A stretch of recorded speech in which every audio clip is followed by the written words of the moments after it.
Second part of prepositions. Again, we are talking about prepositions in general.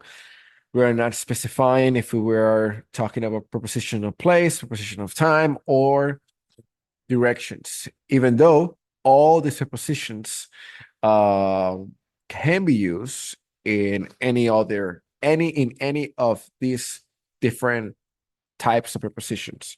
There are going to be some of them that I'm going to mention today that are specifically for prepositions of place. They're not used for uh, time. They can be used for directions, but not for time. For example, the first one is upstairs. Upstairs. Uh, Upstairs is only used in English to refer that is up the stairs, it's up in the stairs. Now, we combine those two words. We use two words to translate that one in Spanish. We have arriba de las escaleras. Arriba de las escaleras. So we say up of the stairs or above the stairs. So we don't have a word that is upstairs. Okay. So we say arriba de las escaleras. Let's do the opposite one. Downstairs. Abajo de las escaleras. Downstairs, abajo de las escaleras. Same thing. We do not say downstairs. We say abajo de las escaleras, down of the stairs or below the stairs. Now, again, with this two, specifically with these two in Spanish, that's why we need more words in Spanish.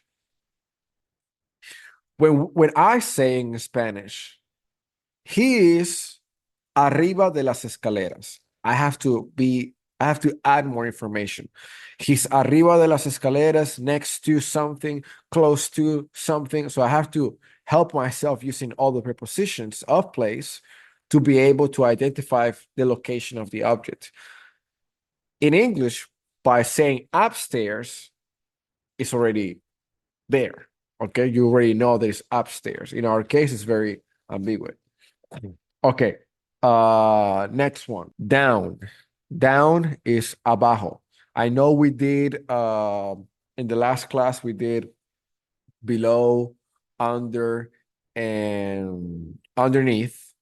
And this one I'm adding down. You can add this down into that group too. In back of, detrás de, in back of, detrás de. Next one, beside. Beside, al lado. So now you may ask yourself, okay, what is the difference between al lado, across, on the side of? What is the difference? Well, in this case, it's a play on word in Spanish to give the equivalent from English to Spanish.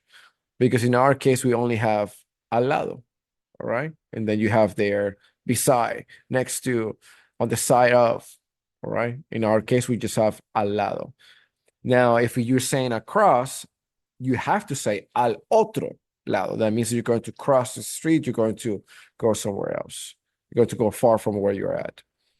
Okay, next one. Beyond. Más allá. Más allá. Beyond. Más allá. Más allá. Okay, next one. By. B-Y. That's por. Por. This is one of the usages of the word por in Spanish. Por is a preposition that we use a lot for a lot of things, but this one in particular is to be used for either place, time, or directions. Okay, by, por. By way of, by way of. Por la vía de, por la vía de, por la vía de. By way of, por la vía de. Off. Off, just off. O-F and double F. And separado de.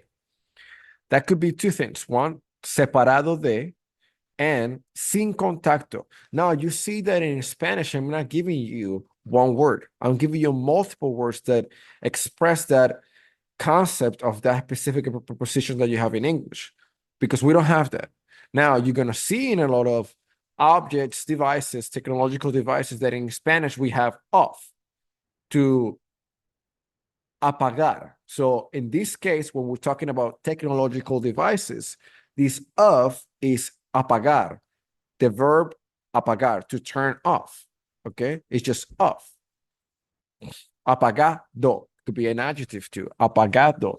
That again, it goes back to the other, that it will be the opposite of that one, that is on, that is encender. Turn on, encender. So on, off. In this particular example that I'm giving you is related to technological devices. Let's go back. So off. When we're talking about place, the location of the object, off, O-F-F, separado de, okay?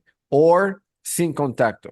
Those two translations are going to be used for location, okay? To place an object in a place. That is off the table. Está separado de la mesa. It's off the table. Está sin contacto con la mesa. Okay?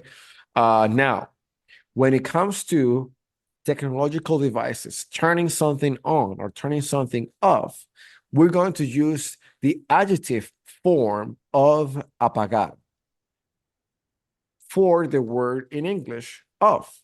So we have off, in this case, for technological devices, is going to mean apagado. Okay, so same thing with on. If we are doing on for as a preposition of place, we're saying en la mesa. That means that it's on contact with the table, but also we can say sobre, because we talked about that too. We can say sobre or en la mesa when we're using on. Okay, now if we were referring or talking about technological devices that are just on, meaning it's turned on, it's working, that is encender. In this case, we won't use encender, but we would use the adjective form of encender, encendido. I give you the regular verb just for you to know where it's coming, where that encendido is coming from. So encendido. Let's do next one, opposite, the opposite. And this one we have, could be one word, but I'm going to add other words because it needs to be. En el lado opuesto. En el lado opuesto. On the opposite side. That's what I'm saying in Spanish. But opposite. We're not talking about right now. I'm not diving deep into any of these ones because these ones can be used for preposition of place, time, what is the other one? Directions, but also they can be used in an abstract way. So we get into that part of the speech in another time. Through, a través. A través is a space través, accent mark on the E, S at the end. A través. A través. A través. And yes, in this one, you can use de after. Sometimes you use it. A través de la casa. A través del camino. Now, a través, the preposition, it's a space través. The verb, there's a verb for this one that is atravesar, and that is one word. So the preposition is a space través, and the verb form for this one is atravesar. And instead of being S, is Z-A-R, and it's one word.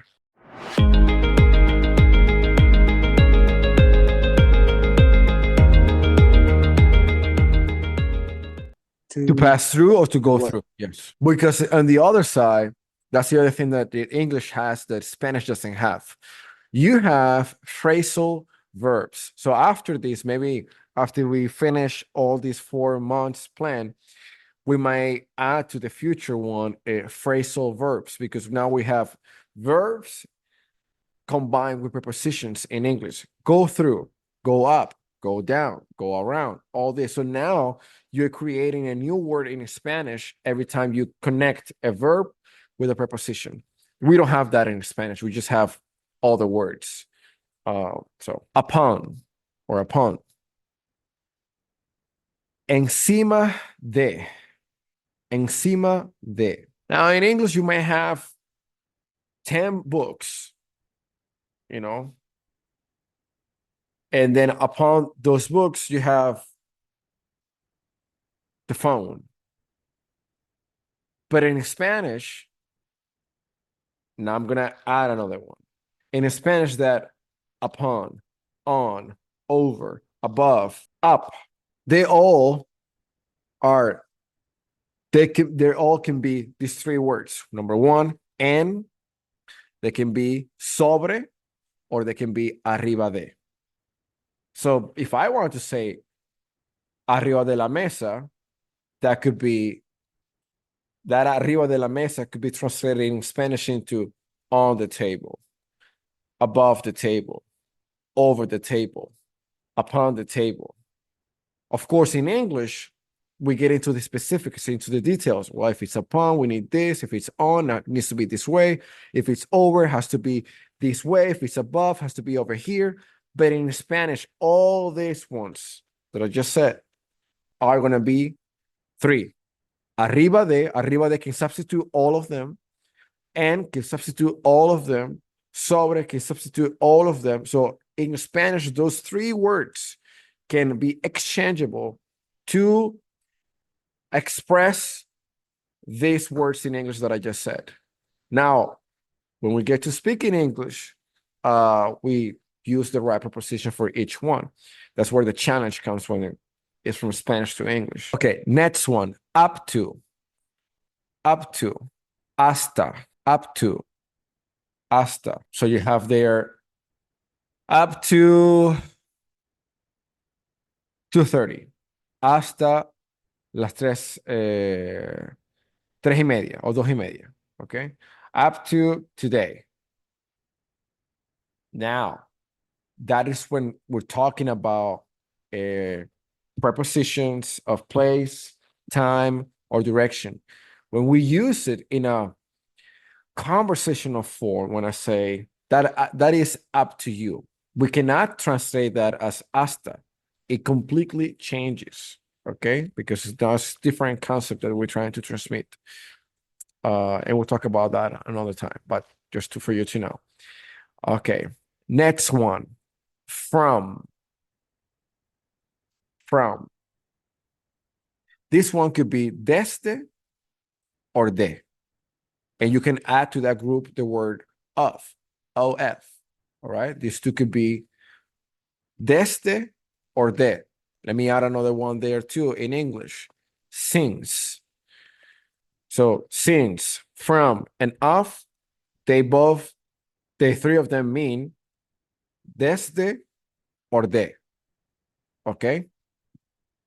So from here to there, desde aquí hasta allá, de aquí hasta allá. Okay? In this case, to could be also a. So de aquí a allá. De aquí al carro. Desde aquí al carro. So those are from here to the car. Of course, we go back to the English details. Since is used for specific situation, specific parts of your speech. From as well. Okay. Of as well. But in Spanish, those 3 mean desde and de. Toward or towards. Toward.